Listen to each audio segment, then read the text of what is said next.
Hey folks, Jim Thomas here, Fitness Management and Consulting, and welcome to our channel today. I appreciate y'all being here. And if you're new to the channel, if you're finding us that very first time, welcome as well. It's great to have you. And as a quick reminder, before we jump into our topic here today, is my focus, my mission here in the channel is I want to be able to provide as much information as I can to as many people as I can, across all regions. And the best way I can do that is when you choose to subscribe to the channel, when you choose to like the videos, when you choose to offer your comments. We love hearing from you on your comments. And when you choose to share the information with friends, associates, and colleagues. So with that said, let's jump into our topic here today. And it's tips for a first-time gym salesperson. Tips for a first-time gym salesperson. Okay, you're just getting started, or maybe you're training somebody who's just getting started. Okay, I want to give you some things to think about to help ramp this up and get you as much success as we can, right out of the gate. And so number one on my list is you want to get in-depth knowledge of your product. You want to get in-depth knowledge of your product. And so a couple things. A, you can use this channel, okay, because part of the knowledge of your product is, the selling of it. Use this channel as an educational tool. Start working out in your gym. Okay, it's my suggestion that you use every piece of equipment you guys have, take every class that you guys have, get involved in everything that you guys do. Know your gym, know it better than anybody else. Become a student of it. You want to become a student of fitness, a student of your company, a student of the industry, a student of sales. But know your product, know what you're selling. The more knowledge you can gain there, the better, because one of the keys to this ultimately is that high level of confidence and that high level of self-esteem. So get an in-depth knowledge of your product. Number two, we want to understand our customer pain points. Understand our customer pain points. And so here's the thing with anybody you're talking to. What kind of goals do they have? And why are those goals important? Well, I want to lose 20 pounds. I want to firm up and get back into shape. Okay, well, why is that important to you? Well, it's important because I'm getting married in the spring. It's important because I just got divorced. It's important because just had a physical. My doctor told me if I don't lose the weight, I'm going to have to go on medication. You want to find out that powerful why, that super objective. Understand these pain points, because ultimately that's the problem you're trying to solve for them. You help solve that, good chance they're going to become a customer. Number three, tips for a first-time gym salesperson, is close more sales with team selling. Close more sales with team selling. And so here's what I mean is, utilize all your resources. You're giving someone a tour, introduce them to other people on the staff. Introduce them to other members. Get other people to say good things. If you're in the sale and having difficulty, at the very end, I might say something like, Mary, I understand, before you leave, I'd like for you to meet our manager. She likes to meet all of our guests that come in, and I know she'd be really disappointed she didn't get a chance to meet you. So I'm going to do like a third-party touch. Let somebody else, a higher authority, come in. So team selling. Use all of your resources, to get this done. Don't just make it, all on your shoulders. Number four, shadow a peer. Shadow somebody else. You see this in the restaurant business all the time, right? This is Mary. I'm training Mary today. Mary's watching, okay? So you can go with somebody else, someone else who has been doing a good job, and watch how they do it. Watch how do they navigate this process. So, do shadow training. That can work extremely well. Number five, conduct a call review. And let me tell you what I mean by that. A call review, like a tour log sheet, is what we call it. And so if you don't sign somebody up, or maybe you don't set an appointment or whatever, but usually it's in the selling process.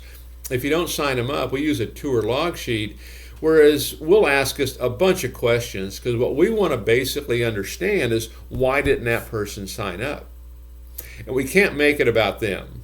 It's all about us. They didn't sign up because of me. They didn't sign up because I didn't make it important to them. I didn't solve the problem. I didn't provide a solution. I didn't do all these things. That's why they didn't buy. And so now I'm going to use a tour log sheet, kind of a call review. I need to understand what I could have done differently.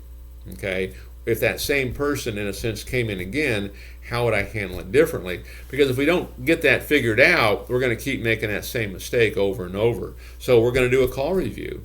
Okay, did I find out their goals? Did I find out their powerful why? Did I ask them to buy? Did we demo some equipment? Did we get yes answers?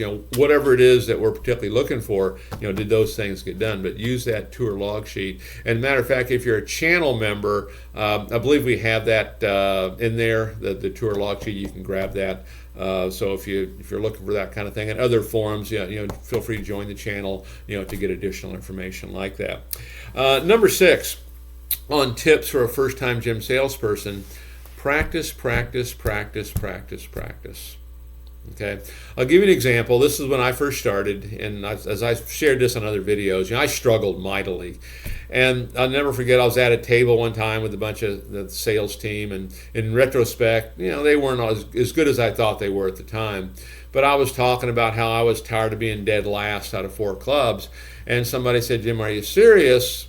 You really want to get better at this?" I said, "Yes." And there was like a 3-ring binder about that thick, and he just kind of throws it across the table. He goes, "Here, memorize that. You'll be fine." I said, "That's it? Just memorize it?" Now, it was pretty thick, but just memorize it? I thought, well, if that's all I have to do, I can do that. And so literally every night I'd go home. I cut myself off from the rest of the world. Every night I'd go home, I'd stand in front of a mirror, I'd have the recorder going, and I'm memorizing this information, watching myself in the mirror as I deliver it. Okay? I literally memorized it. And my whole focus was, I want to know this so well, nobody can stump me. And what was interesting, I became so good at it because I had memorized it. But let me talk real quick about memorizing this, because sometimes people get the wrong idea. We're not trying to be robotical. The reason you memorize something is so that you're free to be yourself. It's no different than an actor on stage or a musician. The reason you memorize this is so you're free to be yourself. I don't have to think about it. It comes out natural. Okay? So practice, practice, practice, practice. Use this channel. I know a lot of folks do. I have a lot of clubs we work with that use this, and they practice it over and over and over. Okay? And this, you want to always do this. Never not do it. Number 7, follow-up. The issue of follow-up.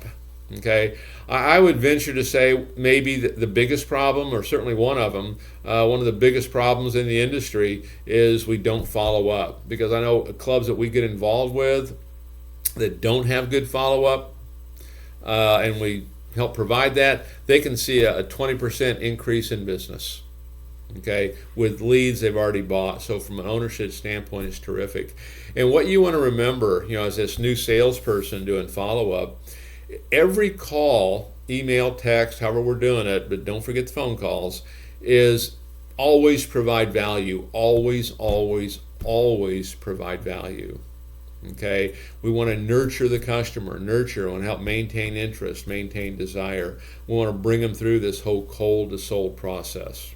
Okay? And it is a process. Okay? Could take as many as 15 contacts to do it. Don't give up. Keep following up. And last on my list on tips for a first-time gym salesperson is learn how to handle sales rejection. Learn how to handle sales rejection. And the big message I can give here for you is, customer says no. They're not saying no to you. They're saying no to what you're proposing. But here's a couple things to think about, okay, is when the customer says no, here's what they're really saying. Based on what you want to charge me, I don't think it's worth it. And so what we want to do, go back and how are we trying to solve their problem? How are we trying to build value? How are we trying to provide solutions? Because if you do that, odds are pretty good they're going to become part of your program. Now, the other thing I would comment on sales rejection is when you have a lot of appointments, when you have a lot of people coming in, what I've seen to be true, people don't feel that rejection as much because I got more folks coming in. It's when you have nobody else coming in, you're depending on that one person, and you don't get them, that's when you feel it. So really what sales rejection really becomes, it's the realization you have nothing else in the pipeline. So one of the best things you can do to combat sales rejection, if you're feeling that, have a lot of leads, have a lot of people you're talking to, have a lot of options. Always have options. Don't get yourself in a situation, I need this one deal. have a lot of options, and it'll help you deal with that so-called sales rejection. So folks, again, my name is Jim Thomas. My company is Fitness Management and Consulting. Appreciate you being here at the channel today. And as I mentioned earlier, my focus, my mission here in the channel is I want to be able to provide as much information as I can to as many people as I can across all regions. And the best way I can do that is when you choose to subscribe to the channel, you choose to hit that like button, you choose to provide comments and give us your feedback, and you choose to share the information. So if you've not yet done so, please hit that subscribe button. And then to learn more about me, learn more about my company and how we can help take your business that next level, and additional ways that you can choose to support the channel, please check out those links below. And we'll look forward to seeing y'all in that next video.